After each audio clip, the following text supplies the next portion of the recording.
देश में नक्सलवाद के खिलाफ निर्णायक लड़ाई अब अपने अंतिम चरण में पहुंच चुकी है। गृह मंत्री अमित शाह के नेतृत्व में केंद्र सरकार की स्पष्ट नीति, कठोर कार्रवाई और सशक्त पुनर्वास आज जमीन पर असर दिखा रही है। जहां एक ओर सुरक्षा बल नक्सलियों के खिलाफ सख्त ऑपरेशन चला रहे हैं, वहीं दूसरी ओर हथियार छोड़ने वालों को सम्मान, प्रशिक्षण और रोजगार का रास्ता दिखाया जा रहा है। आज हम आपको बताएंगे कि कैसे अमित शाह की रणनीति से नक्सल प्रभावित इलाकों में हिंसा की जगह विकास और बंदूक की जगह हुनर ने ले ली है। सितंबर में नक्सल मुक्त भारत अभियान के तहत आयोजित एक कार्यक्रम में गृह मंत्री अमित शाह ने दो टूक शब्दों में कहा था, अगर कोई नक्सली आत्मसमर्पण करना चाहता है तो उसे संघर्ष विराम की जरूरत नहीं, हथियार डालिए, एक भी गोली नहीं चलेगी। अमित शाह का यह संदेश सिर्फ शब्द ही नहीं था, बल्कि इसके बाद जमीन पर बड़े पैमाने पर नतीजे भी सामने आए। सरकारी आंकड़ों के मुताबिक 2025 में अब तक 317 नक्सली मारे गए और 862 गिरफ्तार हुए। 1973 नक्सलियों ने आत्मसमर्पण किया। 2024 में 290 नक्सली मारे गए, 1090 गिरफ्तार और 881 ने सरेंडर किया। यानी साफ है, नक्सलवाद अब टूट रहा है और सरकार की नीति काम कर रही है। छत्तीसगढ़ का सुकमा, जो कभी नक्सल हिंसा का गढ़ माना जाता था, आज वही बदलाव की नई तस्वीर सामने आ रही है।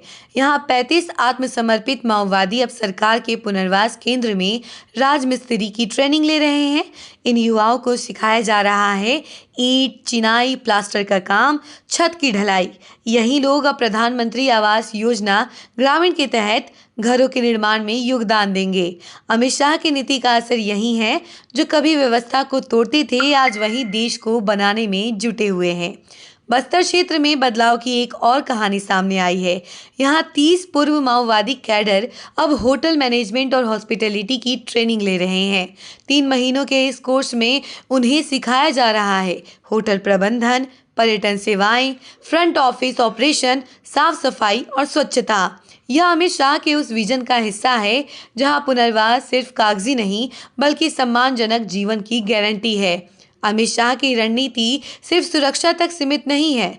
नक्सल प्रभावित इलाकों में तेज विकास इसकी सबसे बड़ी ताकत है। सरकार ने 1804 बैंक ब्रांच, 1321 एटीएम और 37,850 बैंकिंग कॉरेस्पॉन्डेंट और इसके अलावा 5,889 पोस्ट ऑफिस एक्सेस पॉइंट स्थापित किए हैं, ताकि अंतिम गांव तक बैंकिंग पहुंचे। नक्सलवाद की जड़ में सबसे बड़ी समस्या थी अलगाव और इसके अलावा कनेक्टिविटी की कमी।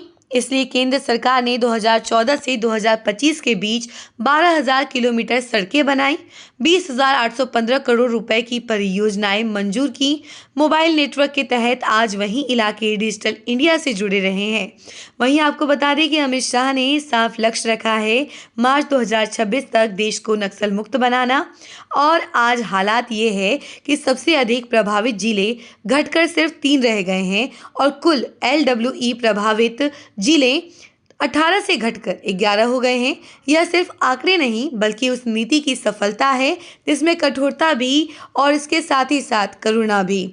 हथियार छोड़ने वालों के लिए सरकार का संदेश साफ है, मुख्य धारा में लौटिए और देश आपके साथ है।